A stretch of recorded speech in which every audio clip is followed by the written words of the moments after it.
Hello friends, welcome back to my channel. कैसे हैं आप लोग। आज है 27 मार्च और आज है विश्व रंगमंच दिवस यानी कि वर्ल्ड थिएटर डे। तो आज के दिन मैं आप सबको शुभकामनाएं देना चाहूँगी क्योंकि मैं भी रंगमंच का ही एक हिस्सा हूँ और बचपन से ही मैं रंगमंच से जुड़ी हुई हूँ और रंगमंच मेरे दिल के बहुत करीब भी है।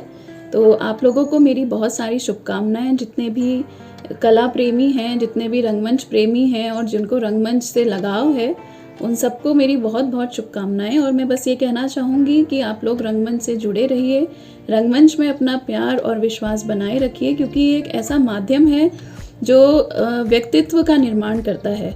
क्योंकि जब एक कलाकार मंच पर होता है, जो स्टेज पर होता है और जब वो पब्लिक से या अपने ऑडियंस से आंखों से आंखें मिलाकर कुछ कह रहा होता है, तो वो जो एक कॉन्फिडेंस उसके अंदर डेवलप होता है या फिर आप कह सकते हैं कि जो इमोशनली वो अटैच होता है अपने ऑडियंस के साथ, वैसा कोई और प्लेटफॉर्म शायद ही कोई हो। तो बस मैं आपसे इतना कहना चाहूँगी कि आप लोग रंगमंच से जुड़ें और उसे प्यार दें।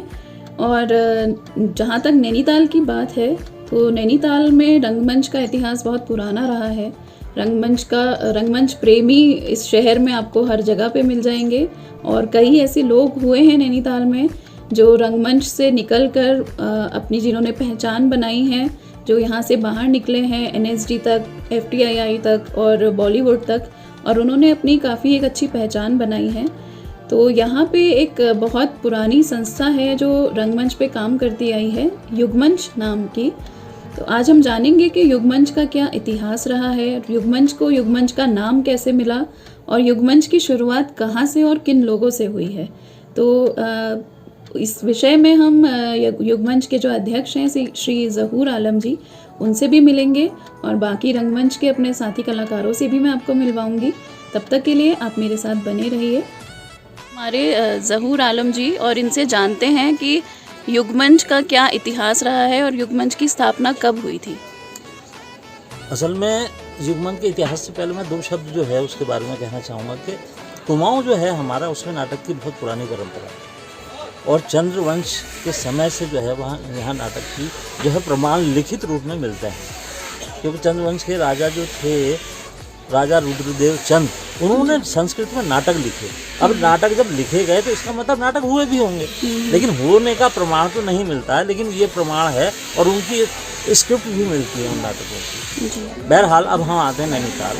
तो नैनीताल में जो है वो भी नाटक का बहुत पुराना इतिहास रहा है और ब्रिटिश टाइम से, जब से ब्रिटिशर्स यहाँ आए और इस्टेब्लिश हुआ और बसासत जब हुई नैनीताल में, तो वो लोग शेक्सपियरियन थिएटर और नाटक उस तरीके के वो लोग करते थे। उसके बाद शैले हॉल यहाँ पर बना। पहले तो ये जो कैपिटल है यहाँ पर जो है वो नाचघर कहलाता था, वहाँ पर होते थे। उसके बाद यहाँ पर सेक्रेटेरिएट जो है लखनऊ का, वो सब यहाँ आने लगा, संयुक्त प्रांत का।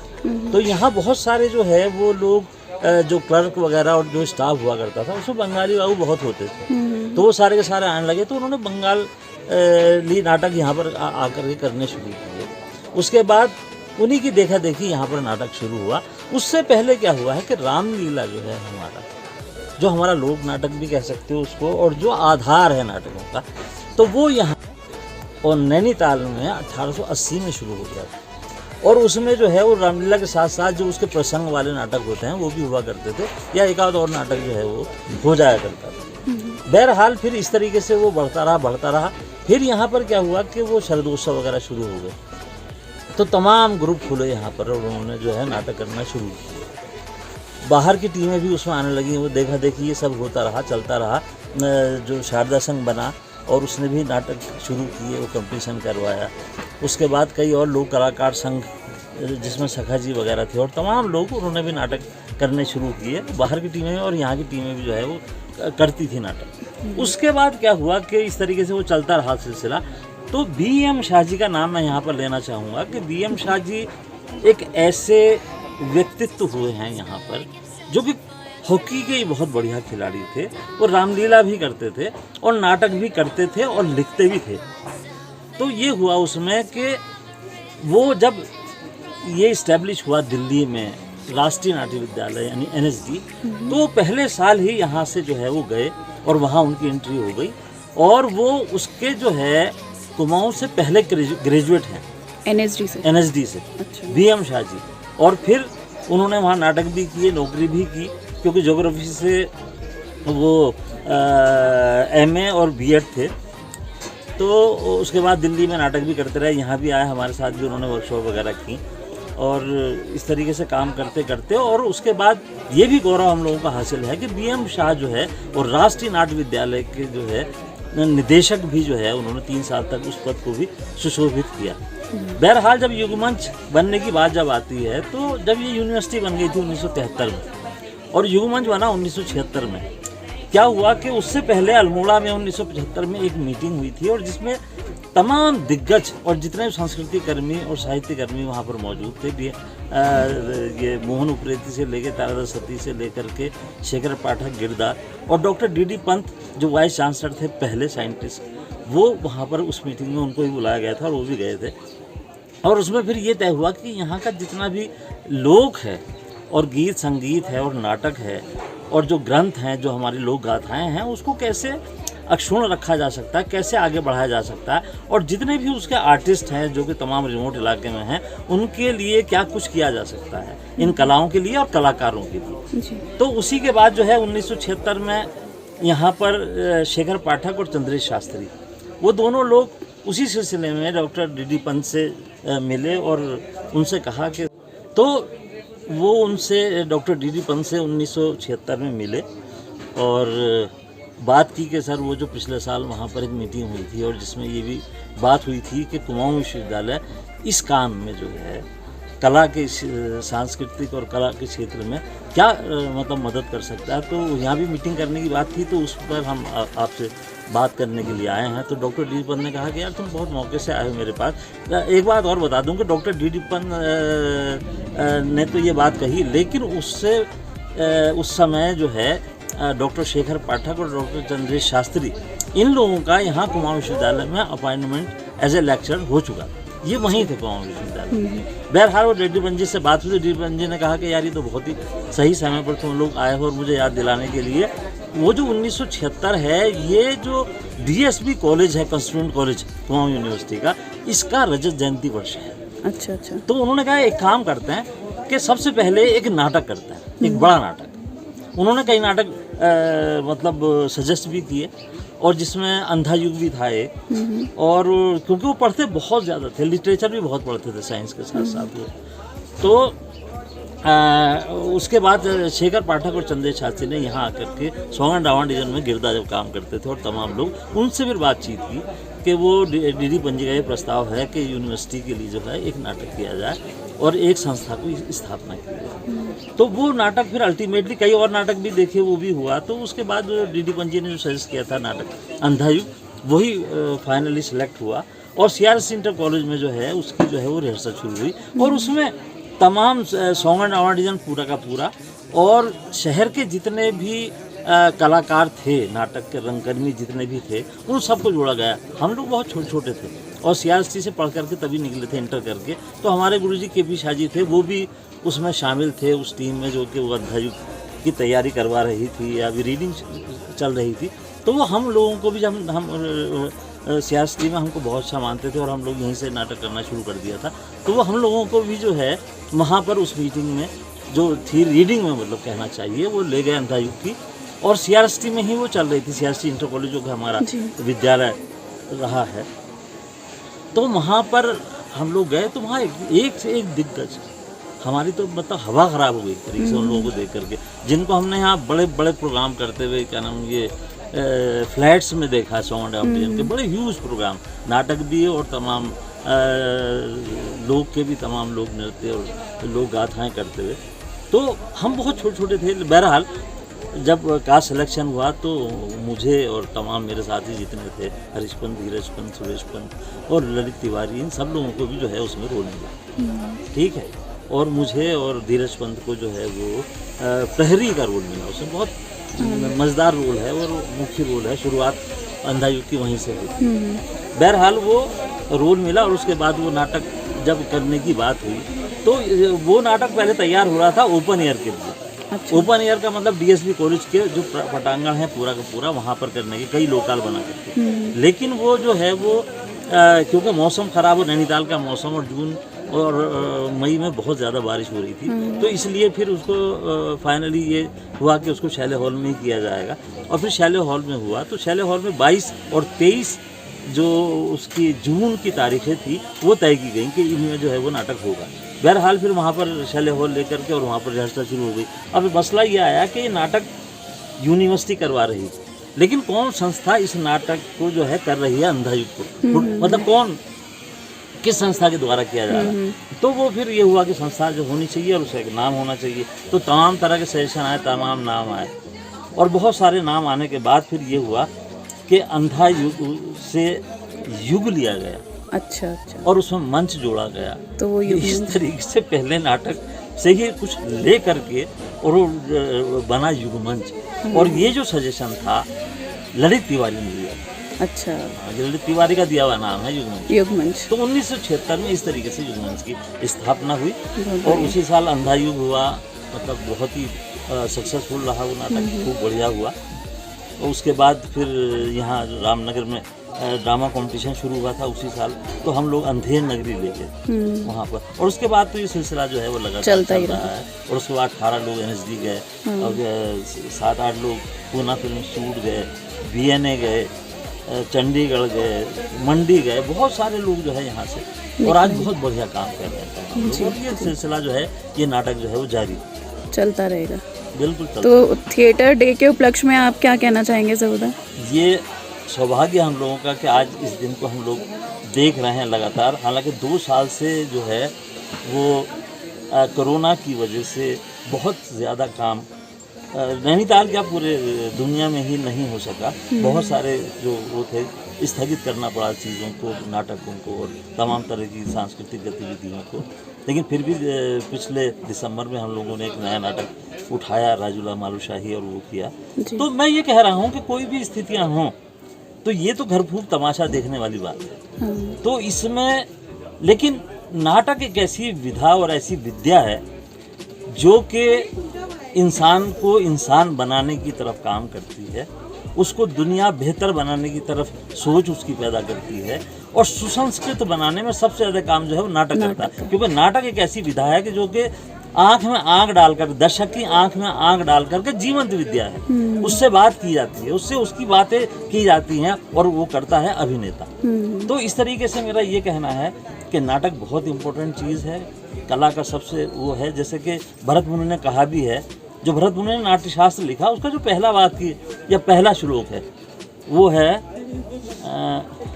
न तत् ज्ञानम न तत् शिल्पम न सा विद्या न सा कला न सो योगो न तत्कर्मम नाट्येस्मिन् यन्न दृश्यते। यानी कि नाटक में दुनिया का जो कुछ भी कलाएं हैं, जितना भी साहित्य है, जितनी भी जानकारी है, और जो कुछ भी है, सब कुछ इस नाटक में समाहित है।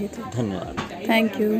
रंगमंच के दिवस पे ये है मेरे साथी कलाकार, और भी कुछ अभी आने वाले हैं।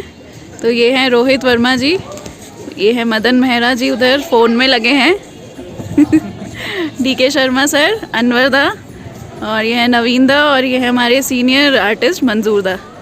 तो सबसे पहले मंजूर दा से पूछते हैं। मंजूर दा, आज आप थिएटर दिवस के उपलक्ष्य में क्या कहना चाहेंगे? थिएटर दिवस के उपलक्ष्य में सबसे पहले तो मैं उन लोगों को बधाई देना चाहूँगा जो कम से कम अपना थोड़ा सा समय निकाल कर यहाँ पर उपस्थित हुए हैं जी। और बाकी जो नहीं उपस्थित हुए हैं उनको भी अपनी तरफ से शुभकामनाएं देना चाहूँगा कि उनको सद्बुद्धि दे जी। और कम से कम जो थिएटर के लिए लोग बहुत सारी बातें करते हैं कि हम उसके संरक्षण के लिए ऐसा काम कर रहे हैं, वैसा काम कर रहे हैं।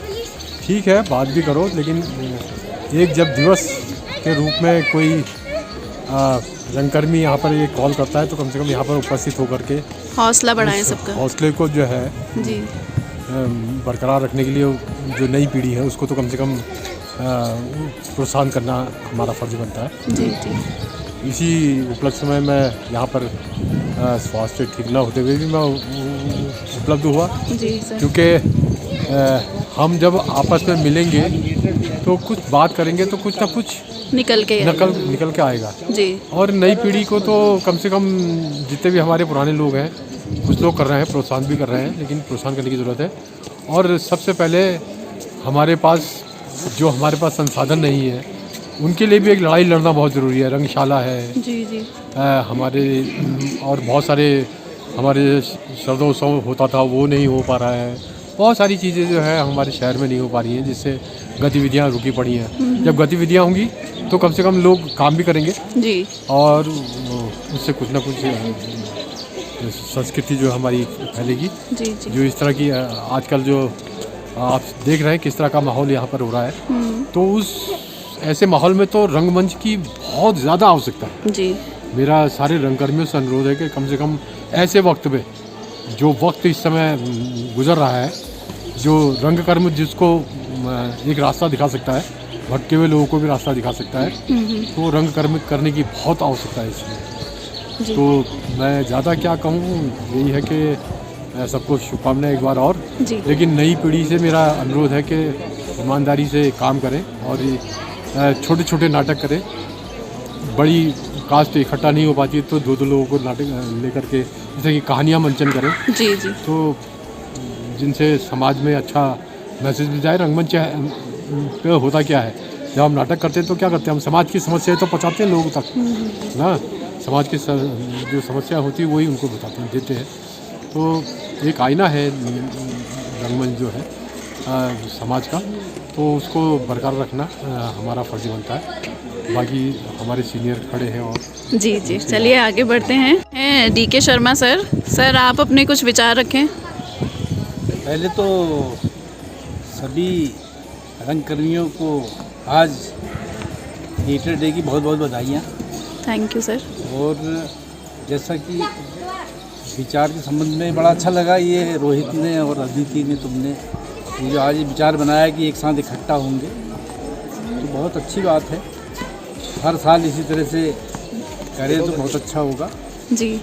थिएटर डे में ऐसा कि देखो, थिएटर डे जो है ये 1961 में यूनेस्को ने जो है इंडियन थिएटर इंस्टीट्यूट जो था सबसे पहला, उन्होंने 1961 में जो है एक प्रोग्राम बनाया कि ये थिएटर डे मनाया जाए।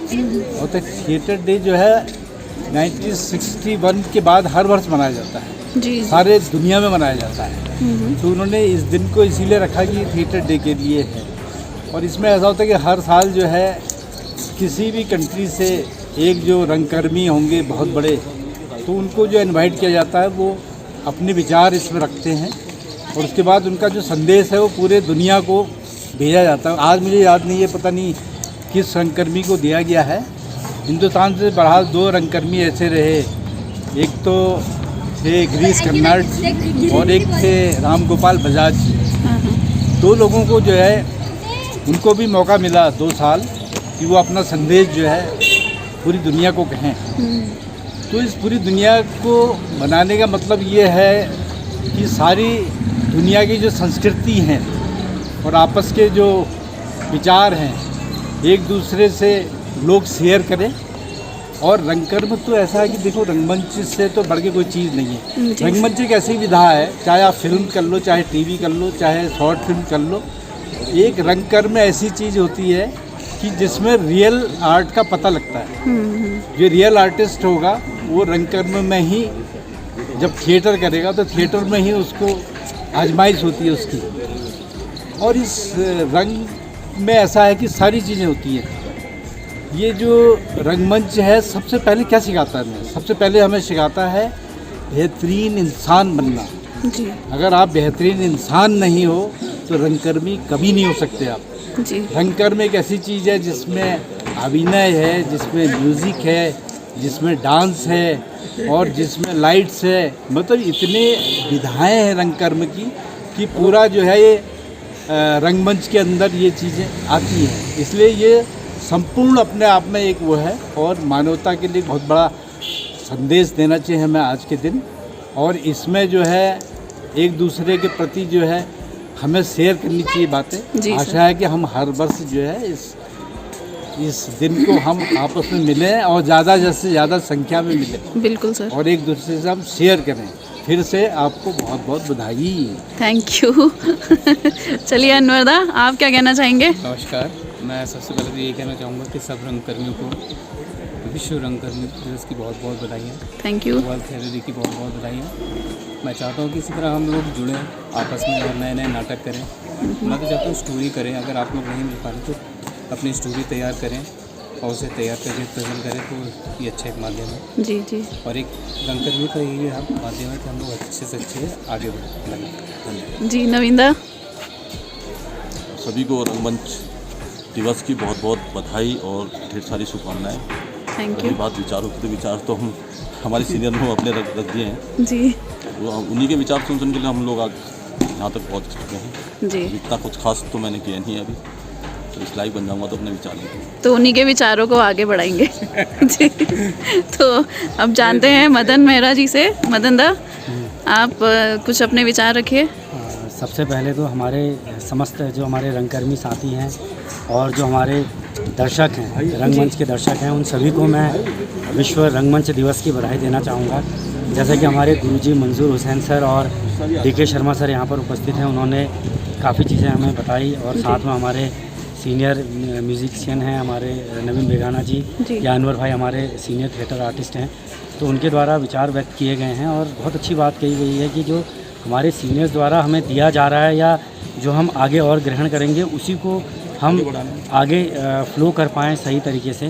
तो सर ने जैसा कि बताया कि 1962 में इंटरनेशनल थिएटर इंस्टीट्यूट ने वर्ल्ड थिएटर डे मनाने का एक मुहिम स्टार्ट करी और जहाँ तक मेरे को हल्का फुल्का याद है कि फ्रांस के कोई हमारे थिएटर आर्टिस्ट थे, उनके द्वारा सबसे पहले अपने विचार रखे गए थे 1962 में।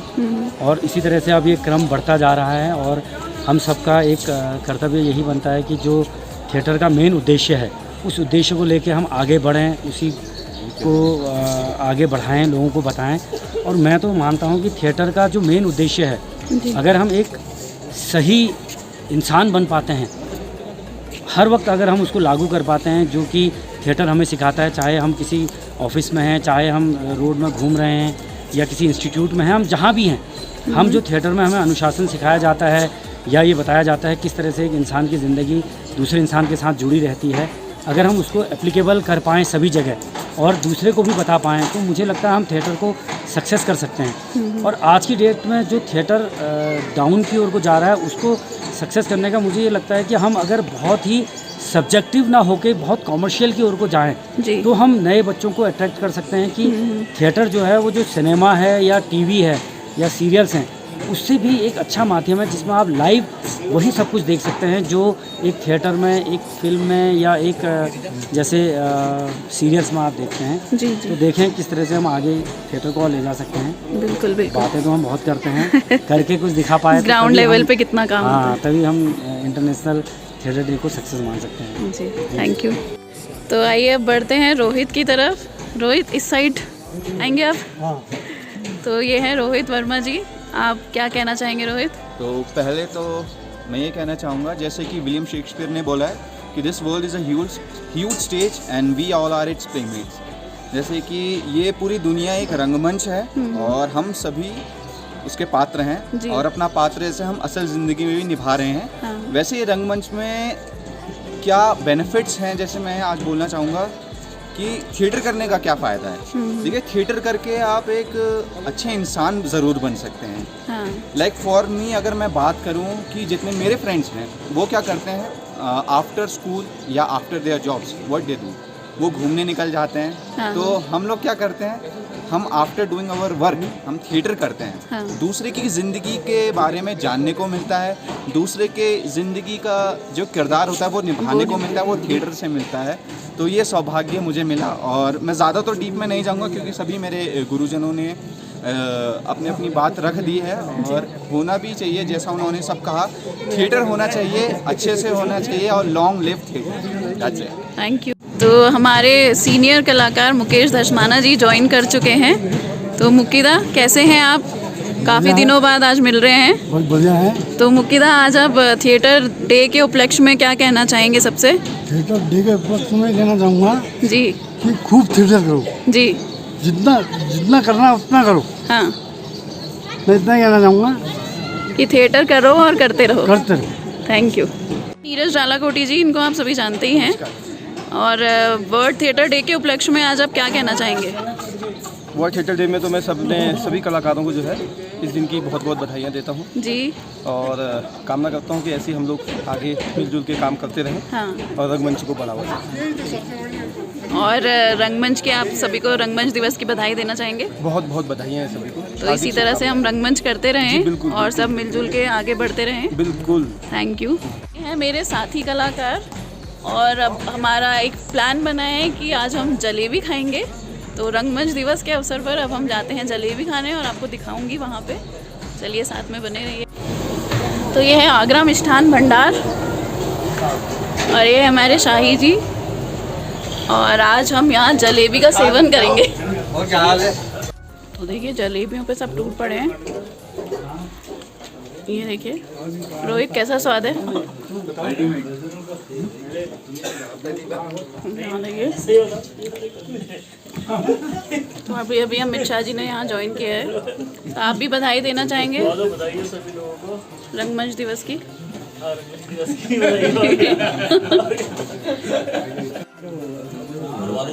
हमें लगा नहीं कि वो कुछ खिलाएंगे करके, तो नहीं तवज्जो तो देनी पड़ेगी यार। हमारी हो चुकी है। रोहित, कैसी रही जलेबी? मुक्कीदा, नवीनदा, जलेबी एंजॉय करिए। तो आइए बाहर को चलते हैं पहले। तो जलेबी कैसी रही जीजा जी? मज़ा आ गया, मज़ा। तो ऐसे ही जलेबी की तरह मीठा रहे, हम लोग सब आपस में बने रहे। बिल्कुल। तो जलेबी थी आज एक सर के सौजन्य से। सर बहुत बहुत थैंक यू। बहुत अच्छा लगा, बहुत बढ़िया, सब लोग मिल गए। देखो इससे बढ़िया बात क्या है। जी बिल्कुल रोज सर। थिएटर डे बनाएं। जी थैंक यू सर, आप सर बहुत तो ये देखिए यहाँ थैंक यू हो रहा है। सब लोग आए, सब लोग मिले, उसके लिए बहुत बहुत थैंक यू सबका। तो लास्ट में सब लोग क्या कहना चाहेंगे?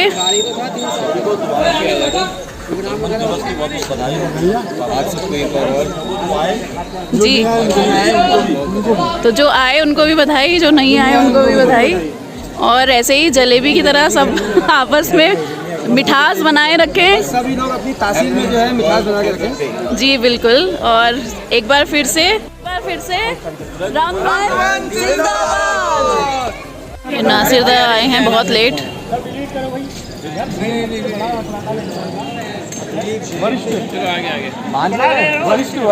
तो वरिष्ठ कलाकार। आज वर्ल्ड थिएटर डे है, तो मैं सोच रहा था, बड़े देर में पहुंचा, सॉरी। आप भाव खा रहे थे? अरे नहीं, मैं भाव नहीं खा रहा था। अच्छा, तो अच्छा लगा कि सब नैनीताल के जो है रंगकर्मी यहाँ आज इकट्ठा हुए। अच्छा और अच्छा, वर्ल्ड थिएटर डे के अवसर पर बड़ा अच्छा लगा। चलिए आपको अच्छा तो लगा। और मौसम भी बड़ा सुहाना, अच्छा लगा। कुछ तो अच्छा लगा। हाँ, जलेबी वाला तो कहता हूँ। तो जलेबी तो आपने मिस कर दी फिर। अब मैं क्या कहूँ, जो सोरिया है वो खो रिया है, और जो दाग रिया है वो जलेबी खा रिया है। Happy world theatre day. आते हैं अभी अनमोल, और अनमोल हैप्पी वर्ल्ड थिएटर डे। आपको भी। तो आप भी हमारा ये रंगमंच का एक हिस्सा हो। तो क्या कहना चाहोगे आप सभी को कहते हैं थिएटर डे की आपको बहुत बहुत बधाइयाँ। ओके, और हम इसी तरीके से आगे को भी कहते हैं मिलते जुलते रहें और थिएटर डे आपको मनाते रहें। दिखाएंगे कि किस तरीके से कलाकार अपनी कहते हैं प्रतिभा दिखाता है। बिल्कुल बिल्कुल। इसी माध्यम से आपको दिखाएंगे ज़रूर। तो हैप्पी वर्ल्ड थिएटर डे फिर से एक बार। आप सभी को थैंक यू।